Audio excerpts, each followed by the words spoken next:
So I always ask everybody, is there something you want to get off your chest that you haven't shared with anybody before? No better platform than to come on and say, hey, by the way, I have this secret. Like, I'm a closeted musical fan, which I am. Yeah, I don't think so, man. I'm eager to talk, man. I really enjoyed meeting you, and I enjoyed your session with Josh Stacy. It's funny growing up. Joshua was a unique name. In fact, people didn't hear about it. I remember people telling me, Joshua, what a unique name. And now there's so many Joshuas. But I always say, hey, what year were you born? And if they're born after 72, I say I'm the first, and I'm the elder Josh. There I must have got been you. like a movie or something where I can only think that, you know, kicked on the name, I suppose. I don't know, made it popular. We're going to have to research that. If anybody out there knows what it is, please comment below and let us know.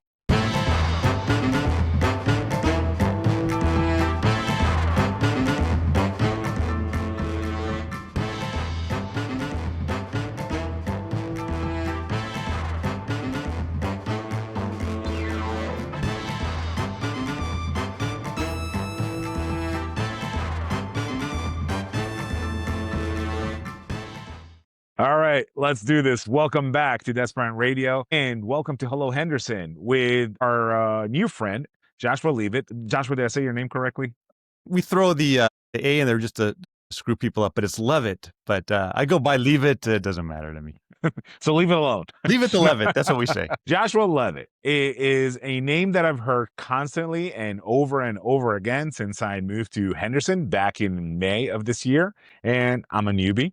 I'm new to the area. And I started this podcast really just to meet people. But before that, I was looking online, where do I go meet people? And the one thing that kept coming up, Tech Alley, Tech Alley, Tech Alley. And I thought to myself, okay, I'll go to Tech Alley Henderson, very close by, right there in Water Street at the Pass Casino. Met Lorraine, met a few other good folks, met Joshua Stacy. And then ever since then, all I heard was, you got to meet Joshua Leavitt. You got to meet Joshua Leavitt. Josh, tell us who you are.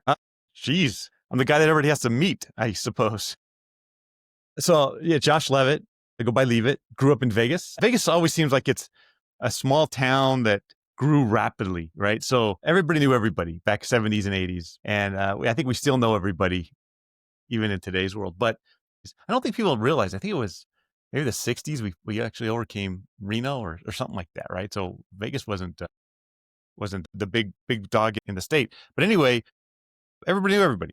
And there were three professions that I knew. One was police officer, construction. It was really big at that point. So I lived in a construction neighborhood, and that's how I made money as a kid, running sheetrock and, digging holes and stuff on all the construction side, and working at the resorts.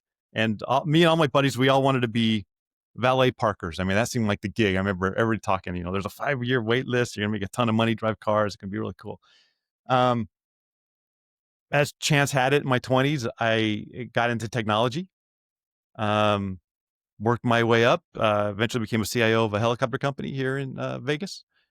About 2011, the state of Nevada said, hey, we want to change directions. That Great Recession hit us hard in 2008 and so on.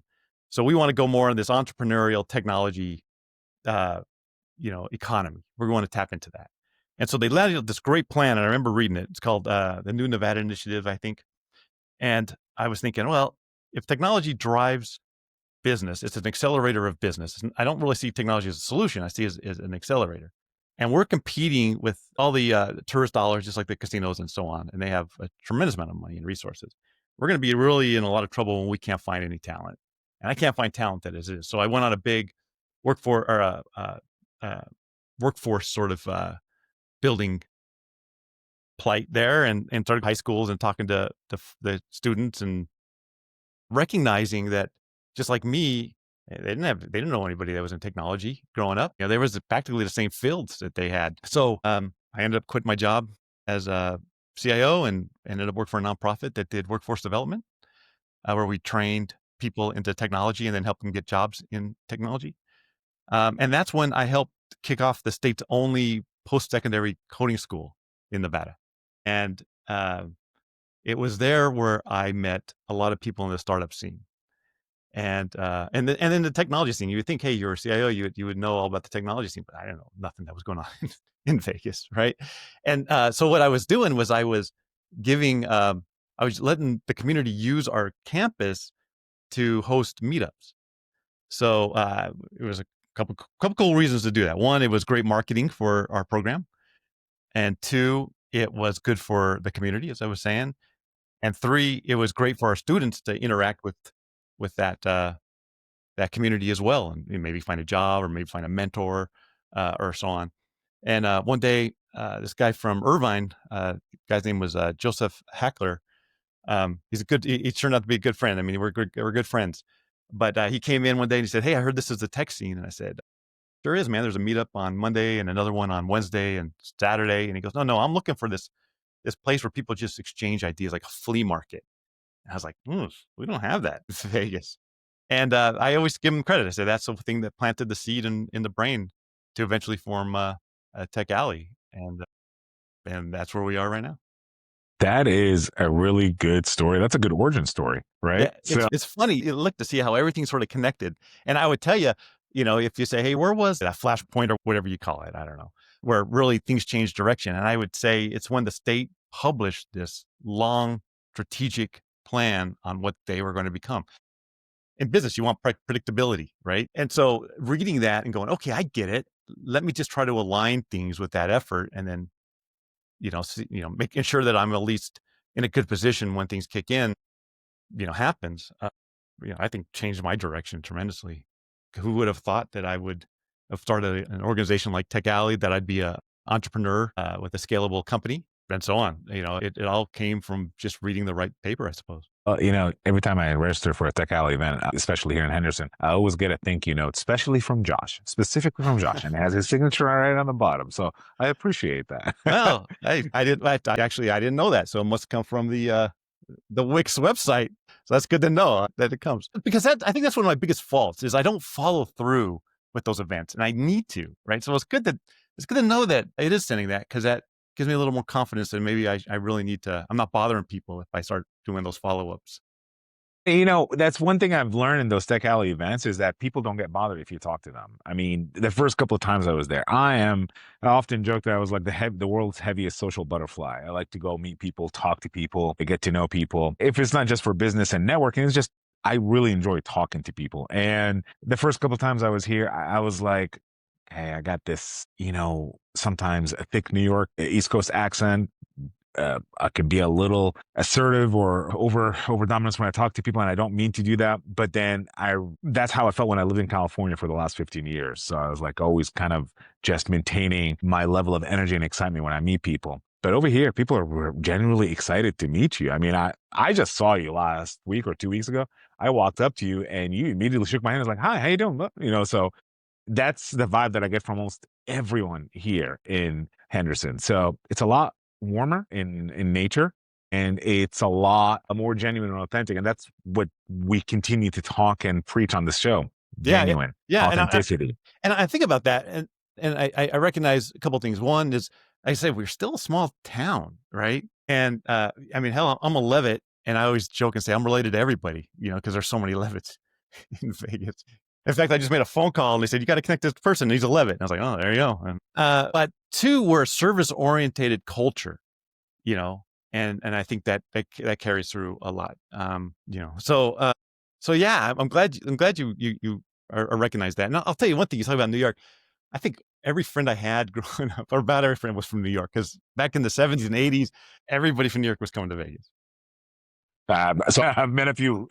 I think I even adopted an accent, as a kid, just because that's how everybody was talking around me. Anyway, so I'm glad you're here. I'm glad you're enjoying it. And, Henderson's a fantastic city, and I enjoy it. I actually live on the far side, so I'm on the northwest. I mean, over toward the turnoff to the mountain, Mount Charleston is. So, it's quite the drive, but I do enjoy heading there quite often. It is a lovely city, and that's what my wife and I keep talking about. My wife and I recorded a few weeks ago, and we talked about how great it is to be in a community that just embodies what we look for in any community, which is takes a village to raise a child. Well, the village is the community that you're in, right? Let's talk about a Tech Alley Henderson because I really love tech. Like I feel like it was my gateway to meeting people. Would you say that do you consider yourself the founder of Tech Alley Henderson or the one who gave it a home? No, I don't find myself. I'm not the founder of Tech Alley. That's Lorraine. She's the one. She's the chapter leader of that. It was her idea, and she's the one that approached me about launching Tech Alley in Henderson. Because at that point, that's the thing about Tech Alley. So let me give you a quick little backstory about what Tech Alley is. Go ahead. So I was telling you I was part of this nonprofit, and we launched the coding school. And I can share this. Everybody goes after the casinos, right? So even in our case, we had a lot of the executives on our board, and the focus was, one, you're going to give us money, and you're going to hire these folks. They weren't hiring nobody. That's what I was running into. Loved to give me advice, but didn't follow through with that hiring process. I think they wanted to, but the process was just, you had to go through a lot of layers. So, and we came up with this. We said, well, why are we keep trying to attract the pretty people in the room, and why aren't we going for the hungry people, and who are they? And that's when I connected with startups. And sure enough, man, those startup founders started coming in, being mentors, and then hiring our graduates from the coding program. And I formed an advisory board with them. And I was like, these people think differently. Now I came from, again, a CIO, very adverse to risk. Before that, I was in banking. I was in innovation technologies and so on. Very adverse to risk on things. So to watch these entrepreneurs just embrace it and to tackle issues. I remember one gentleman, George Moncrief is his name. He did a 5 why exercise on my boss because my boss was having it, was going up, all this other stuff is all these other people's issues. And he goes, well, why? That's so brilliant. Anyway, I really enjoyed their company, their ideas of thinking. And when COVID hit, I thought, well, opportunity creates, or I would say disruption creates opportunity. Let's jump out of this and try my hand in entrepreneurism. So I started a company, and still I had Tech Alley in the back of my mind with this. And one of the things I did is I reached out to the city of Las Vegas and I said, hey, what are you guys doing for entrepreneurs, right? And they said, nothing really. That's LVGEA, which is our Southern Nevada's economic development. So I went up to Reno and asked their economic development. They said, we base everything off of this book by Brad Feld called Startup Communities. I said, all right. So I read that book a few times. And in that book, gave a lot of principles. One of them is that entrepreneurs lead the ecosystem. Everybody else is like a supporter of the ecosystem. I think they call them feeders, but we'll say supporters. And so it was this whole give first mentality where you get all these mentors, you get these people that will integrate others into the ecosystem. Yeah, it's very mentor driven, and so on. And so I put together a blueprint and I brought it to the city and I said, here it is. Here's this blueprint. And if you can help me put this together, I think we would be in good shape. And they said, if you can get the other players involved, do it. Long story short, we made that happen. But technology was a big part of that blueprint and that plan because the whole idea was let's leverage that mentorship. Let's create knowledge sharing and make it simple by bringing all the meetups into one spot instead of having it all throughout the city. Let's make it free. Let's make it consistent, and create that creative class. My thought process was, I think at the time Tony Hsieh had passed. Was he did Tony Hsieh did a remarkable thing for Las Vegas when it came to developing the tech and startup scene. But everything collapsed when he passed away, and so we couldn't have this community on the shoulders of one hero. My thought process was, could we create an entire community of Tony, entire community of entry points into this ecosystem? There were no patriarchs of this, and I hold that as dear as I can. I protect that. There cannot be somebody that says, I am the leader and I run the ecosystem. No. Everybody runs this ecosystem. I want entry into the community to be as easy as sharing an idea and somebody in the stall next to you in the cafe says, hey, I'm interested. Let me connect you with my network, right? And so, that was really what brought, is what Tech Alley is what it founded, and made Tech Alley. And, we've been doing it since 21. Every month, we follow 3 principles. One is accessible, which means it's free.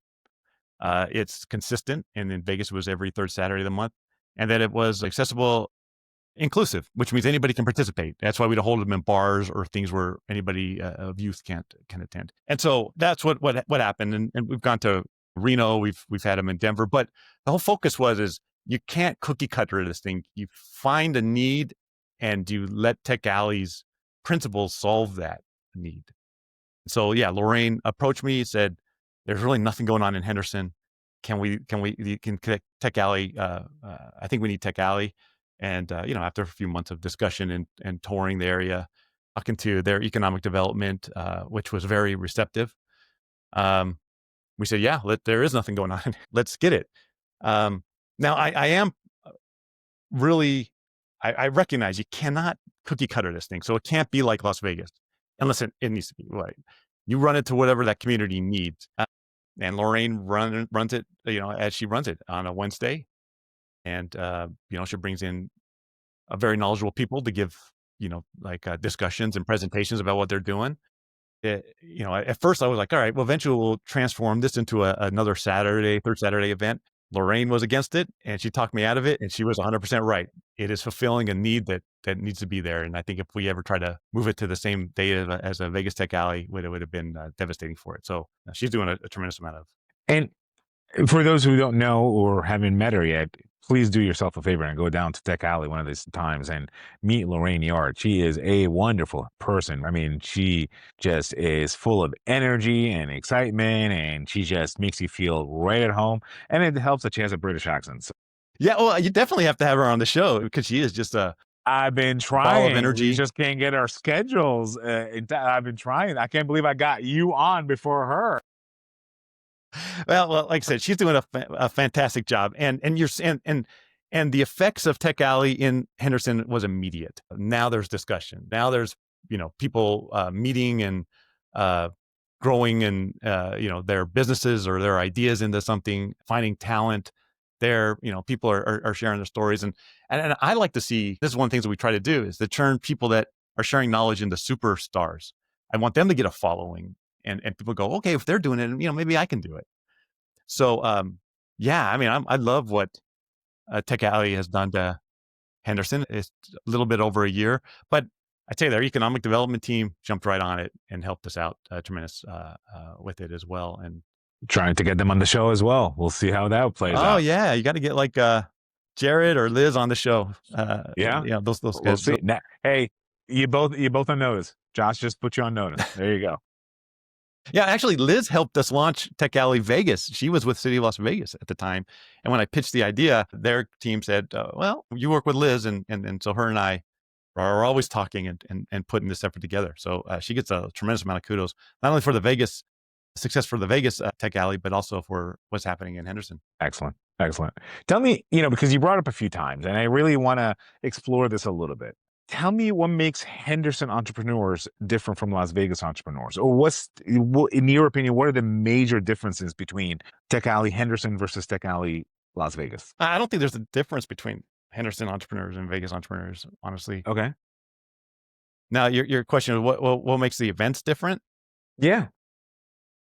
Well, I would say, well, what makes them the same, I'll be quick on this one, is that they're both accelerators of activity, right? Nothing was happening and now something's happening.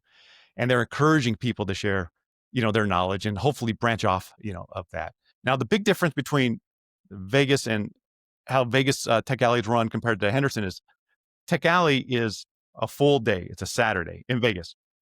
And so we secure, I secure a bunch of venues and I invite meetups to use those venues. So it's almost like a conference where you can pick and choose which room you want to go into and learn knowledge from there. There's a free lunch. It's a great spot to network. So it's basically just a full day of free flowing ideas and networking. Yeah. And then Henderson, is more single stage, 30-minute discussions and presentations from, innovators, business folks, and, people that are doing things, sharing knowledge. So like I said, they both fulfill a need. My original concern with having the two sessions so close, Vegas and Henderson, was that it'd be too much Tech Alley, right?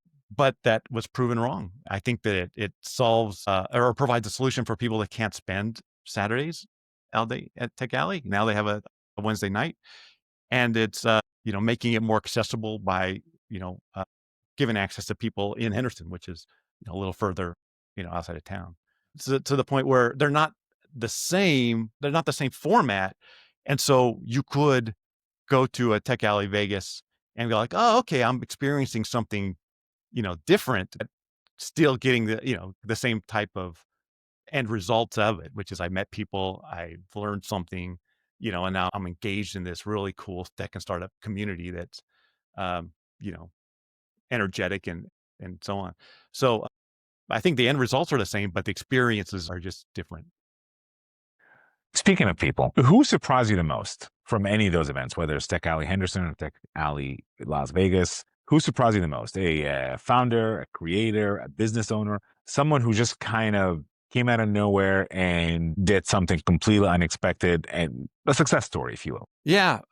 I'll tell you this. I often joke and say that I created Tech Alley so I can hang out with all the cool people in the valley, right? Because I meet so many people, and I'm a constant learner. I love to observe and go, wow, that's something different or something new. And I think about everybody impresses me with their ideas. Okay, I'll share one. So when Tech Alley first started the first year, there was a gentleman who created this app. It was called Icebreaker. And he's like, can we test it at Tech Alley? I said, sure. And so the idea was that 5 minutes before the event, everybody downloaded this app, and then they would had a QR code, and they would go to each other, and they had like 5 seconds to get to know each other. So it would like have a, a pre-question that they could ask or something like that, right? And then at the end, probably a lunch, there was like a quiz that said, all right, can you match this person with this person or something to that effect? And it's really a cool way. Then we'd give a prize to whoever won. And it was a really neat way to start the conversations out there. But then he dropped them. And I was like, well, he said, you guys can continue using it, but we're not going to push it anymore. And I said, why? And he goes, because it takes 10 minutes for us to put time into it per, session, which means it's no longer scalable. And so we're going to pursue something else. And I thought, the guts on this person. I appreciate the fail fast mentality, the person that can say, all right, this isn't going the direction we want. And so we're just going to put it to the side and try something new. Right. That's so difficult for me. I'm the fly through the wreck type of a person. Right. Maybe I'll pull it out, we'll be all right. But the people that have that discipline that says, all right, this isn't going right. Let's just abandon it and try something different, blows me away. And so that changed my ideas and my viewpoint. Another one of those things that you just kind of go, all right, well, that was a life lesson. In fact, I would love to see a session at Tech Alley called I effed up. And it's all about why your company didn't work, right? And discuss that, that embracement of failure or whatever you want to call it. And people can share those stories, because all we ever hear when we read books and so on is the success stories, and that's cool. But the reality is you're always putting out a fire as an entrepreneur. It's always something, there's a lot of hills, a lot of valleys, and I'd rather hear the success stories or the power of struggle when you're in the depths of the valley trying to work your way out of it, right? I think those are the better stories. So yeah, watching those entrepreneurs that just say, it's not going our direction, we're out, we'll just put that to the side and try something. Yeah, we're definitely nerds from different sectors of the nerd world, because you say a lot of things in my world that I teach as an agile expert. I've heard the pivoting, I heard the 5 whys. So every time you mention something, it's like, oh my God, goosebumps. So, but I tell you what, love the idea of I effed up stories. Sounds like a great segment for Hello Henderson. I'm just saying, I mean, we may have to invite you a little bit more often for you to perhaps navigate or help host some of those segments. I don't know. We'll talk Yeah, about it. that's a good, maybe, because I know Lorian does the startup stories, but yeah, why not an I effed up, but I'll tell you this, I learned other things I learned. And not only did I meet some really cool people, and I say entrepreneurs, especially scalable high scalable startup entrepreneurs, their brains are just wired differently and they think differently and it's not intuitive and so on. But yeah, I also, when we first created Tech Alley, met a lot of charlatans or people that were faking it. And I think that was a concerning point for me. Because I used to say when I first started Tech Alley, I didn't know any investors. And that was the thing. Everybody was like, yeah, there's no investors in Tech Alley or in Vegas, no investors. And then like 6 months into it, it seems like everybody was a freaking investor. Everybody had $1 million fund. And you're going, I don't know, man, I knew you 6 months ago. It seemed like you had a lot of money, but we had to sort of navigate was all these folks that liked the limelight, that were jumping in and pretending to be, people they weren't. That was something that was concerning. So yeah, I saw it on both ends. People that were very influential and inspiring, and then others that you're like, oh, let's we got to be aware of that. So Joshua and I from Big TV talked about that. We talked about, I don't want to say the percentage, but the balance or imbalance of good people versus a wolf in sheep's clothing, right? What would you say the dynamics or the calculation, whatever you want to call it? Would you say that it's a 50-50? Would you say there's more good people than wolves? To give me a little bit more about that. Yeah. I 100% think there's way more good people than wolves. But at the beginning, when we if you had to put a number on it, Josh, what would you say? And I'm not holding you responsible. Yeah. I would say 5%. Okay. Because that's around, I've only been here for a few months. That's what it seems like to me. Have I met a couple of those 5%? I'd say so. But, we have a saying where I grew up, I'll believe you until you lie to me. You haven't given me a reason to doubt you. So let's see what you got. I'm the same way, man. I say my kryptonite is like, I'm too trusting, right? Because I always say, would you say you're too trusting, or you like to give people the benefit of the doubt? Because I feel like you and I come from the same background, the same, obviously, era where we trust people. We give people the benefit of the doubt, but I don't know if I trust you right out the gate, but I definitely give you the benefit of the doubt until you fail me. At the beginning, I say it seemed like there was a lot more because I think those were the first ones coming out of the woodwork, right? And saying, okay, here's this opportunity, let's jump on this wave and whatever. But now, as the community gotten bigger and the word's gone out, more people are participating in it, you're seeing some really legit talent and know-how out there. And they blow my mind, right? I love the way they think. And, it's funny. I probably should have marked this down for future community builders. It says, all right, here's the first sign, and here's the next wave of what their lines were, and, and so on. But nowadays, I think I meet genuine people that are really running this, or just might be a lot more of them that are filtering out those folks that are just trying to ride a wave. Yeah. What this kind of touches on a bit. What, in your opinion, and I feel like maybe this is connected, what are Henderson's biggest barriers to growth, and how is Tech Alley helping reduce them? Is it some of those folks? Is it something else that we haven't talked about, or maybe something that you're seeing that we're not aware of? I don't know. So I'll tell you a story. When I was with the helicopter company, a big terminal was out of Henderson Executive Airport. I was talking to a lot of the council folks and so on, and they were building this idea of let's bring in this big industrial sort of market. Years later, I went back to Henderson and I was like, I don't even recognize this place anymore. It's just so built up. I ended up talking to one of those council women, and I said, yeah, that must have been a 10-year plan. She goes, it was a 20-year plan. It was really cool to see it come to fruition. Henderson has a really cool opportunity because it's smaller and more connected to the community. I think the cool thing about Nevada is that we're connected to our elected officials. I like that we have a part-time legislation, and I can see my senator and my representatives at the grocery store. I like that I can make a phone call and someone in City Hall is going to answer the phone and help me out.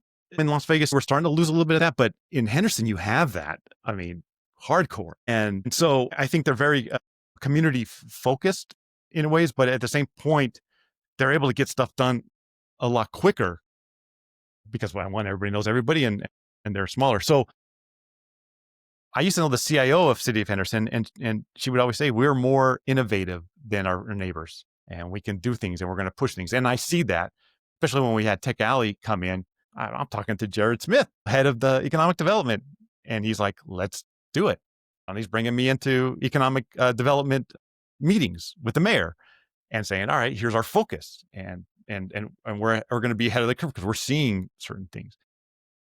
So I said the strength is that Henderson just does it. And I like that. I don't like just the talk. I like people that are like, all right, let's get this done. And I think it's because they're right there with their neighbors and they're accountable, and someone's going to yell at them at the grocery store, if they're not going to do it.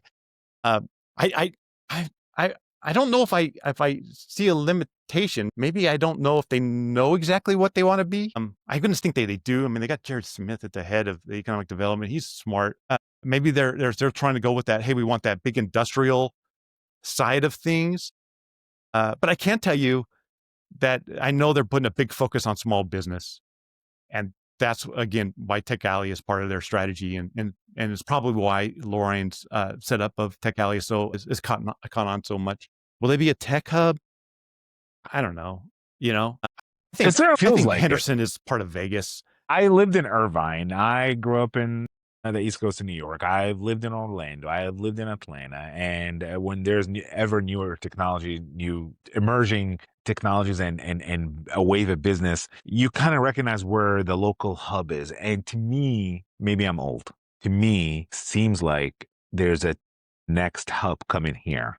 That's what it feels like to me, based on some of the stuff that I've lived through in my lifetime. Yeah, that's good to know. So the thing about Vegas is that there is no central location for things, right? Outside of where the strip is, I suppose. But there is no like technology. This is it. This is where all the technology businesses run.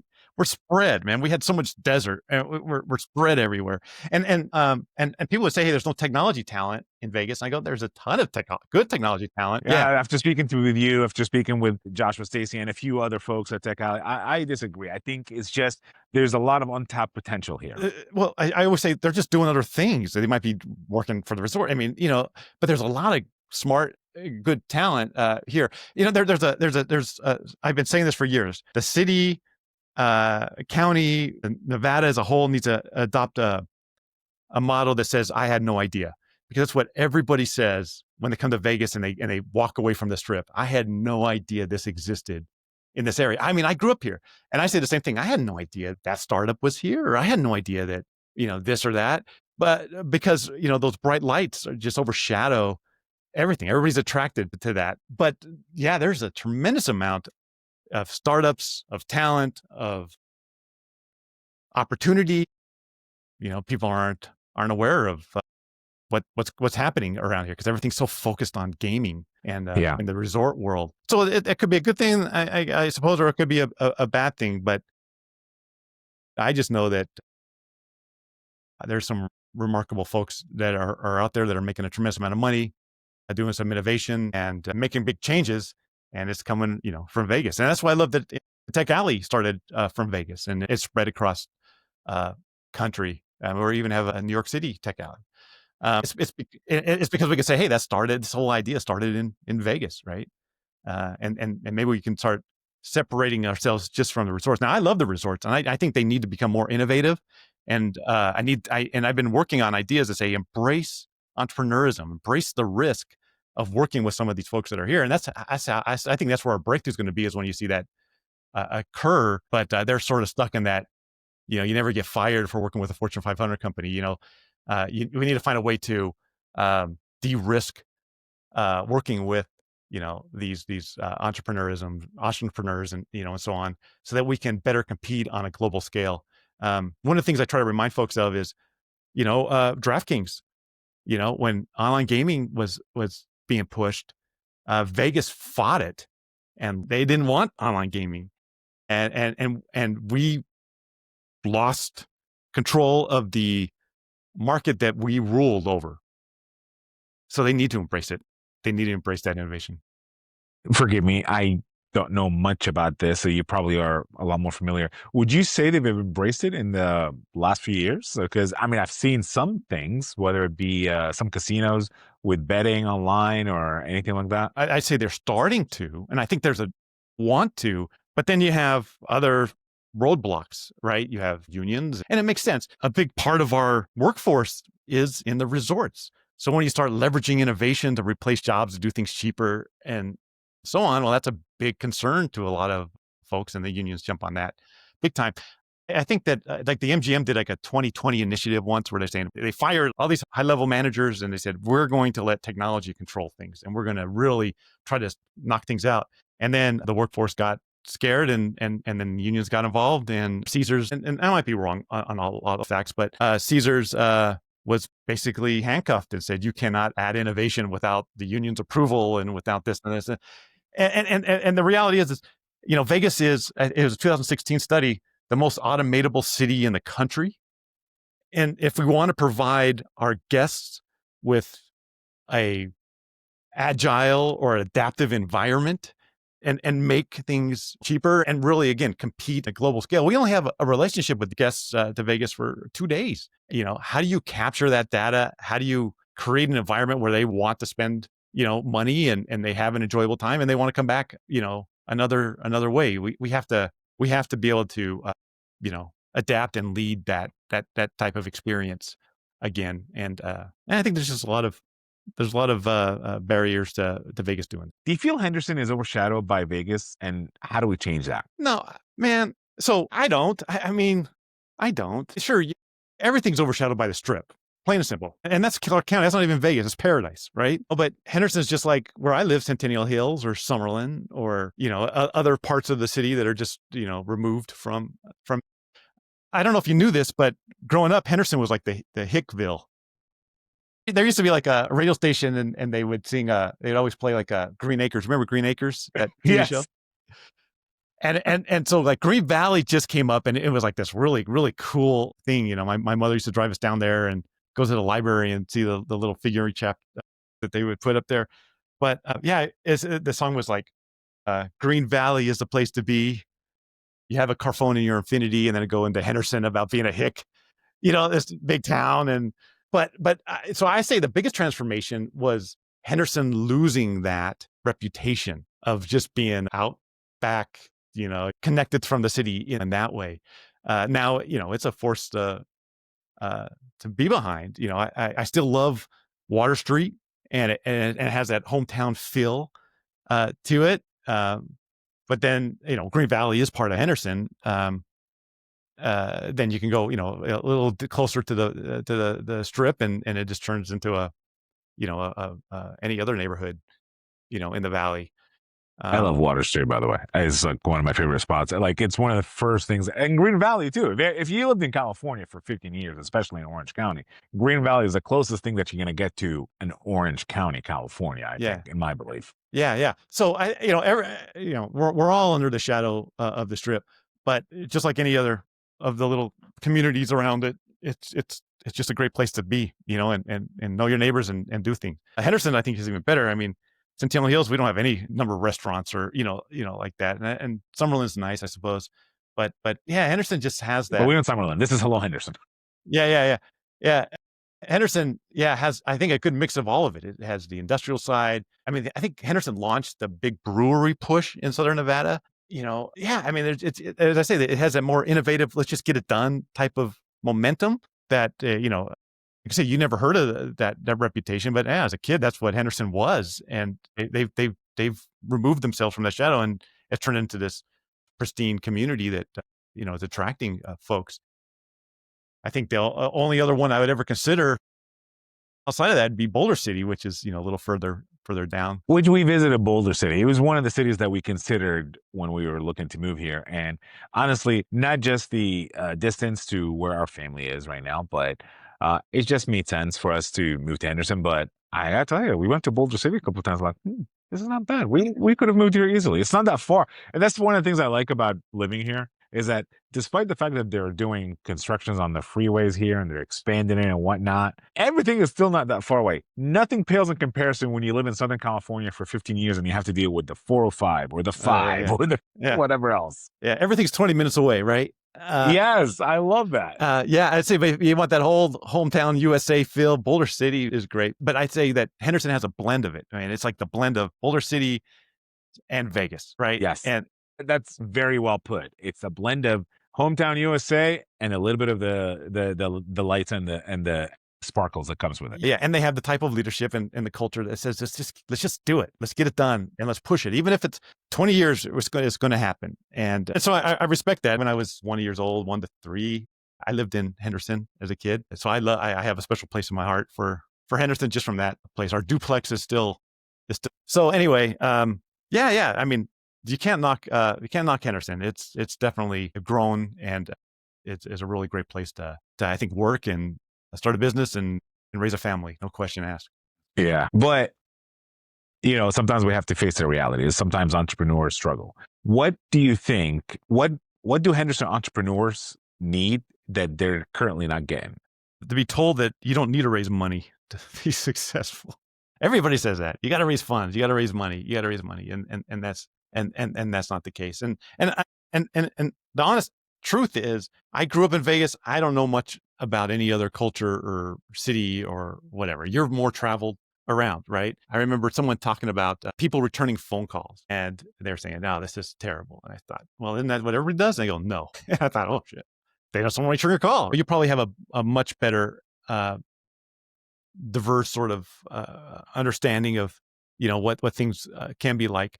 I would say that for the regular entrepreneur, someone like myself that just sort of got into this startup entrepreneur. I mean, Vegas is full of entrepreneurs that are small businesses, but let's talk about startup entrepreneurs. I think there's a learning curve that needs to be done, and I think we're learning and maturing on that. Right?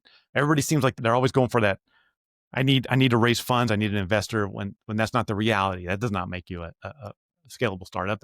Probably, if you can, the advice has always been that I hear as good advice is if you can bootstrap it, get it done, make revenue, and then once you reach like a 10 million, then start looking at raising capital, because now you're being noticed by other companies and they're going to try to take the market from you. Stuff like that you learn. But Vegas in 2023 was ranked, and when I say Vegas, I really incorporate Henderson. I talk about the Valley.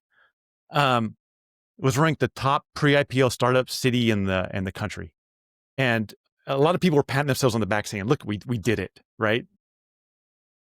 But the reality is sure they mentioned the give first culture that Tech Alley does in that study, but they said a lot of companies are moving to Vegas. And so I look at that and say, well, that's good to say as a marketing thing. Hey, we're this new pre-IPO startup city, but we don't have our own homegrown high growth startups happening here, right? These are people that are migrating here, and they're trying to figure out their new home after the exodus of California, right? They went to Austin, now they're leaving Austin and they're going, to the next place, yada. We only have 2 summers to integrate that knowledge into our community. And so that's where Tech Alley has a really good, I think it's really important, because we're bringing those folks that are just moving to Vegas looking for a community into our community.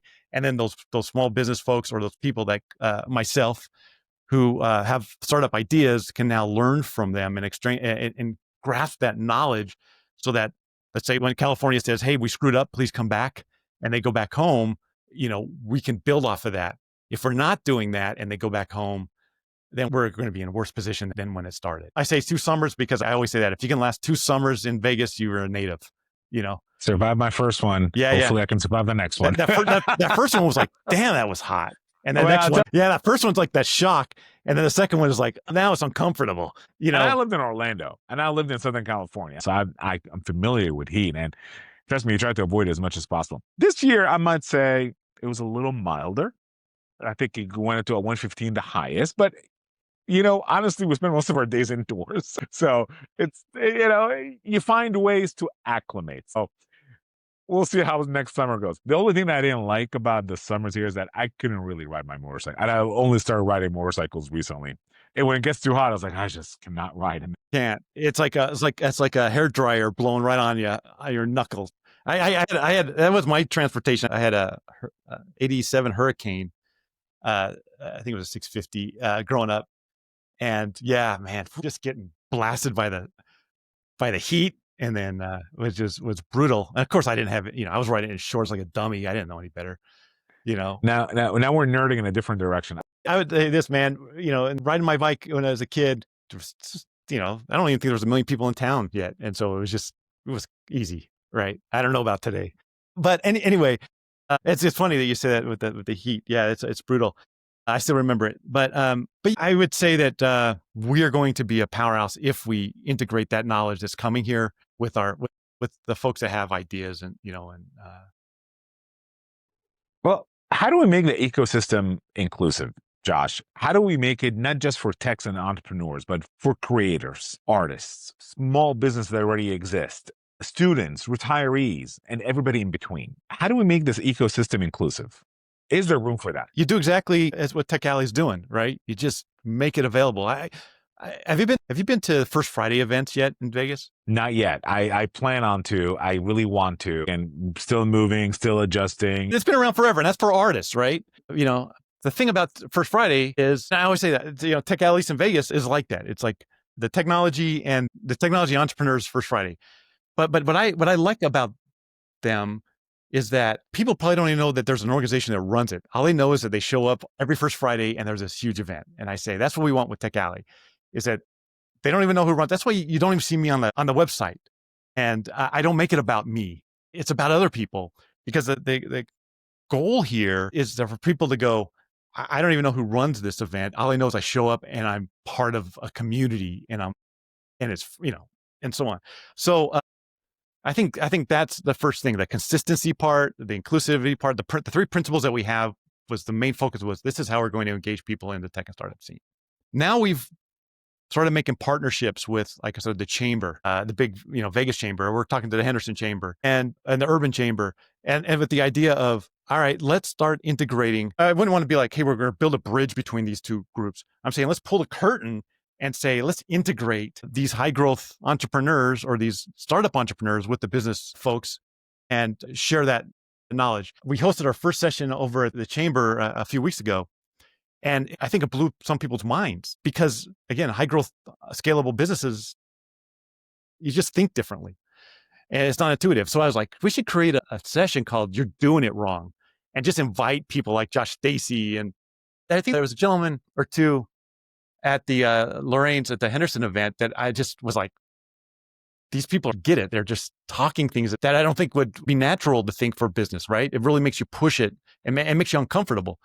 And I said, maybe those are the kind of sessions we got to have at the chambers, is that uncomfortable or controversial discussion where it's saying, you're doing it wrong. And this is the way, if you want to scale or whatever, this is what you have to think. You have to embrace that risk. You have to, do this, yada, yada, yada, whatever the session type would be. And in fact, agile thinking and design thinking. I mean, I love design thinking. That just blows me away. I'm not going to expand the episode, but you're definitely coming back. You and Phelan, Mark Phelan from Projection, you're definitely both coming back because for HBS, we're going to talk about that because we're recorded and we got an HBS episode out of our recording, and we're going to do another one with you because that you're touching on some really good things here that I really think is going to help, not just from a community perspective, but from startups, technology, bubbles, tech hubs, like you said. I think there's a lot that you're hitting a lot of points for me that I was just like, oh, I want to talk about this, but I know it's not the right time. A lot of B-roll stuff. And so the whole idea is, if we can create a culture and know-how where people just start, it is what it is. Now, I know we're probably running out of time, but you said something really early on, and I'm going to say that this is another big focus of what Tech Alley does and what the people in the community can do. You said in Henderson, it takes a village, right? Now, you might not have heard this, but Nevada is like ranked number 50th, or has been for years, when it comes to education. But if you actually look at the findings, right, it's broken up into a bunch of different categories and so on. Academically, we're like 13th or 16th. I forget which one it was. So we're right there. I mean, we're not bad. The reason that we're ranked so low is for the metric of chances for success. They don't look at the school district. They look at the community. They say, well, what's the occupation? How many people graduated from high school? How many people graduated from college? And you can make a lot of money. You can make $100,000 in tips, and you don't need a college education. You might not even need a high school education, right? I mean, I was having a conversation with my son probably just a couple weeks ago, and we were saying that I knew lots of people didn't graduate from high school. And I think my wife, her family didn't even think that she needed to go to college, right? Because I talked about they were cop, construction, or in the resort industry. You didn't need a college degree for none of that crap, right? And so They look at that and they go, well, how many kids have gone to preschool and how many speak English? But if our school district's doing a good job, and they're doing a hell of a job out there, and if you look at our magnet schools, they're one of the top in the country. If they're going to their parents and saying, hey, mom and dad, I want to go into software development. Can you help me? They're going to say, I want to, but I know nothing about technology.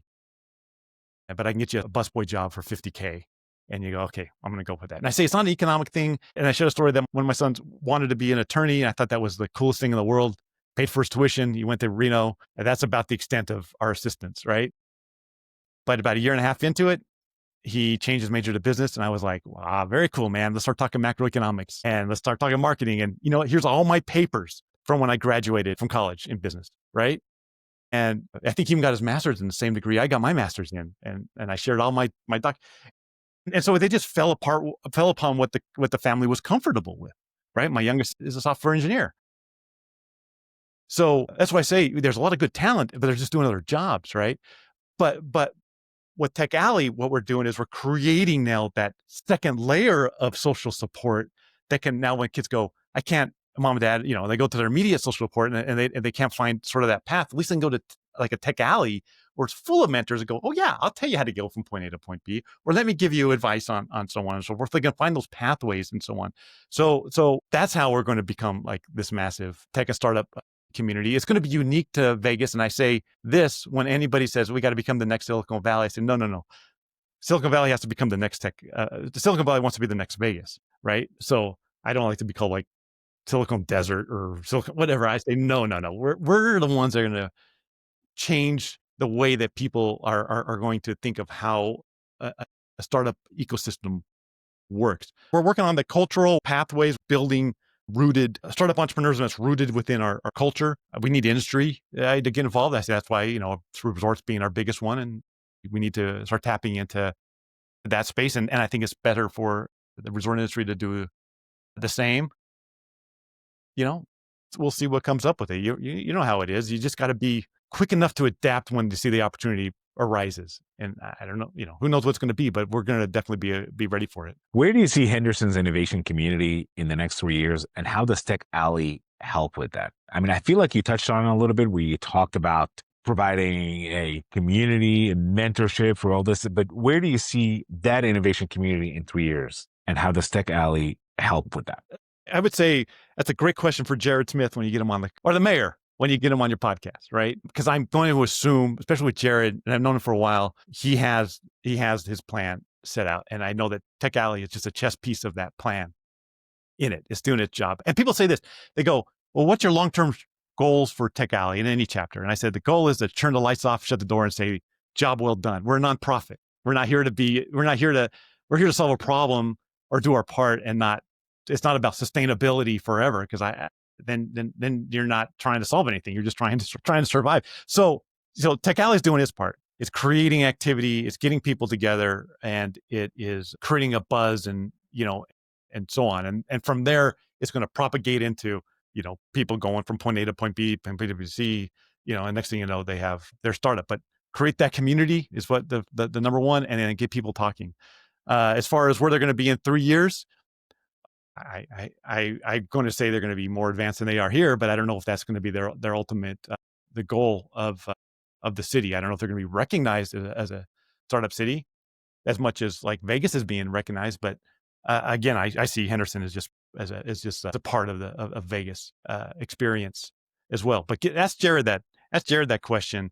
Well, Jared Smith, Mayor Michelle Romero, the call has been issued. There you go. You need to come on the show and talk about this. Yeah, 100%. I mean, you're seeing, you go to Tech Alley events, you see council folks there. It's really cool to see how much the elected officials are participating in this building, and I'm sure they're learning as well. But we'll see what they become, because I know they're going for that industrial side, right? They're going with the Google, and you're seeing. You got Google, and you got warehouses, and you got server farms, and you got all these other things. They got a lot of land, and they got a lot of incentives. How does that transform into, hey, we want to be a startup community? Or is their strategy going to be, well, let Vegas be that startup scene, and then we tack on as a supportive leveler? I don't know what the strategy is on that one, but I think it's going to be I'm sure somebody in the city has a long term strategy there for it. But as far as Tech Alley side, we're doing our part. We're getting people excited, bringing that community together. And Well, we'll extend the invitation and see if they can accept. For the people of Henderson watching this, what's the one thing you want them to do next? For the people in Henderson watching this, I would say ideas are easy. Execution is everything. And all you need to do is, if you have an idea, there's the mechanisms in place right now. Bring that idea to reality. Don't be afraid of failure. That's only just a learning stepping stone. Let's get involved in the startup community that's forming in Henderson and see what you can create. Because here's the neat thing about Vegas. Well, and again, we'll say Henderson because I just group us all together. But we're in a transformation period, and your acts and knowledge can really affect things in the future. And when do you have that opportunity? Not that often. So get involved and start sharing ideas. You can talk to your governing officials. You can talk to the doers and movers.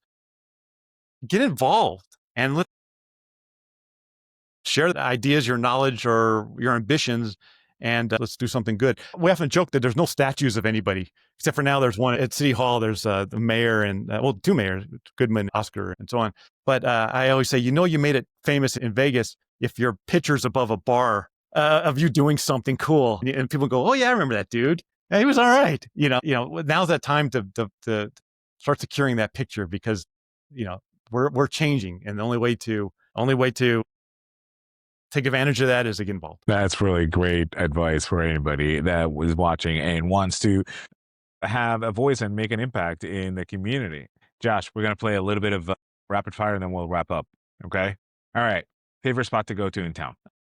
Art District in downtown. Art District. Favorite coffee place, and it can be Starbucks. Up down street from us, called Aspire over in Sky Canyon. All right. Favorite place to go for a family? My favorite restaurant outside of Taverna in the Arts District, which I very valuable, but I also like Echo and Rig up in Summerlin. All right. Oh, man, he brought up Summerlin. Favorite event? Sport, music, concert, show. If you had to go pick one of those, where do you go? I would go to the Smith Center. Okay. Tell us about the Smith Center. You're not familiar with it? I'm familiar. I'm vaguely familiar with it, but I wanted you to tell me a little more. Yeah. Just as a really fun place an easy place to see a nice show now and again. I'm not a sports fan, so I don't go to a lot of sports events. But a nice place to go on a date with my wife and catch a dinner downtown, and it just seems like a really easy place to experience something neat. And if you don't want me sharing, you asked me 20 years ago. We'll edit if I don't like it, just so you know. 20 years ago, it would have been the Strip, right? Maybe 25 years ago. But the Strip has lost such a big connection with the local community now that I don't even know what's there. Why do you think that? I got a lot of opinion about it. But okay. So growing up here, I mean, that was what you did. You go to the Strip and you walk the Strip and maybe grab some ice cream or play some video games or do whatever. Even as a kid, I used to ride my skateboard down there or catch a movie. They had this thing called the OmniMax, which was really cool at Caesars. But there was like a connection. This was an identity, right? And I would say early 2000s, and it could have been a little earlier then, but there started being this big disconnect that we no longer had that big slow season in Vegas, which was like the winter into February. And what would happen was that they would always invite the locals to offset those slow periods by, hey, here's free rooms and free meals, and you gamble and you go to the shows and you spend your currency and so on. And if I had to guess, I would say it's during like when the Hurricane Katrina hit and Orleans went under, and a lot of the conventions just started migrating here to Vegas. And I'm sure that Vegas had a plan for all that, but we no longer had that slow period. And then you had big companies that wanted to capitalize on the money. It was no longer run by individuals, which was really cool because when you had the small business owners of casinos, they were like, hey, come check out what I made and what I'm doing and so on, right? Now there was this big disconnect. And so you lost your local discounts which I'm still salty about. And, things got more expensive and became less appealing. Now, typically, like when 9/11 hit, they called upon the locals. We came down and we spent money on the Strip. And then 2008 happened. They said, "Hey, locals, we love you. You've probably seen the signs now. We love you." And so, we would come and say, "Hey, it's our duty to help with the Strip." But there's been such a large gap now between those two, the events of then and what's happening now, that you have a generation that has zero connection to the Strip. My kids have zero connection to the Strip. They're connected to these outer casinos, Red Rock and Santa Fe and so on, because they have the movie theaters and they have the dinners, and it was just a convenience. Now they're over 21. That's where they go to hang out, right? But to the Strip, ask me what shows there. I'd be like, I have zero idea. Why? Because I don't want to pay for parking to go to the Strip. They've lost that local connection that they relied on whenever they needed to have that helped stabilize, I would say, the economy there. And I think it was just decisions made by people that were disconnected from Las Vegas as a whole. Now that corporations ate up all of the casinos, these decisions are being made, I don't know, wherever their headquarters are. And they didn't realize the long-term effects of it. That's why I hate that they charge for state parks and federal parks here. Because I'm like, well, now you're missing a whole generation of people that aren't going to go to Lake Mead. And it's really hard to take kids to state parks unless you drag them there. It's not like they want to go in the first place. They don't know what they're missing out on. And I look at it and go, well, these are going to be your future decision makers, your future legislators. And if they don't have a connection with you, and especially like a state park or something, because you charge to go in there, then how are you going to expect them to make decisions that's going to preserve them, right? And I think that's what we're seeing on the Strip too. It's just how are you going to ask the community to help preserve something they have zero connection to? It's just a big glow in the in the middle of the city. You hear that, Vegas? We're not feeling very loved right now. No. We're feeling abandoned. No. You can have all we love locals and come and do all these things again, but it's a lot harder, to pull people in. Let's bring back the love. Yeah. Let's bring back the love. Let's bring back the love. Bring back the local discount. Yeah. That's right. But that's my thoughts on this. All right, Josh, this has been amazingly wonderful. I feel like just became friends for life. You're definitely coming back. I can't wait to bring you back some more. Tell me, how can people reach out to you? Best way is through the website, techalley.org. It has my contact information on there. If you become a member, I think you can reach out to me directly on that. Or my LinkedIn is something that I sometimes check, which is Joshua Leavitt on LinkedIn. But Vegas is still a small town, as I say, and everybody's 3 degrees from everybody. So you can probably just say, "Hey, do you guys know Josh?" And somebody in somebody's circle might know who. That's what I literally did. Somebody said, "You should talk to Josh. He'll be there on Wednesday." Sure enough, you were there. Yeah, I love what you're doing. It's good to tell the stories. I mean, that's just it. People can. I always say it's all right if we know what's going on, but it doesn't mean anything unless people outside of our circles know what's going on. Exactly. Absolutely. As G.I. Joe always says, knowing is half the battle. So. Oh, no way. You say that. That's so cool. And another thing, you'll know somebody grew up in Vegas if whenever you say, "Hey, it's in Henderson," and they respond with, "Of course," because that was a car commercial growing up. So whenever you hear someone go in Henderson, someone always go, "Of course." All right, now we got to find that commercial. I think it was like a Hyundai commercial. All right, man.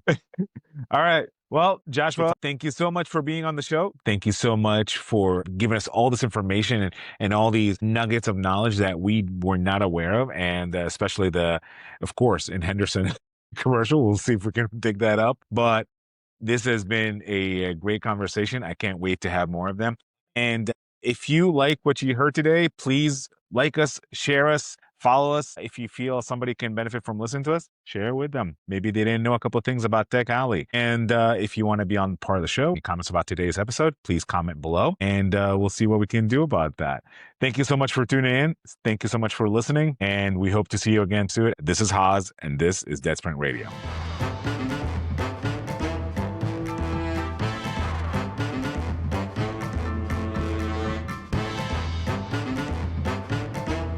I always ask this from everybody. Is there something that you want to get off your chest that nobody knows about? Dude, you just dropped.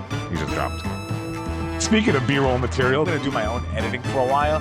And I like to put like the little poop sounds or the little poop emojis or whatever when somebody says something, or a little duck sound. Okay, so let's do it. So it should be called an I up session. I think people would appreciate hearing, it's okay to step away. Did we just create something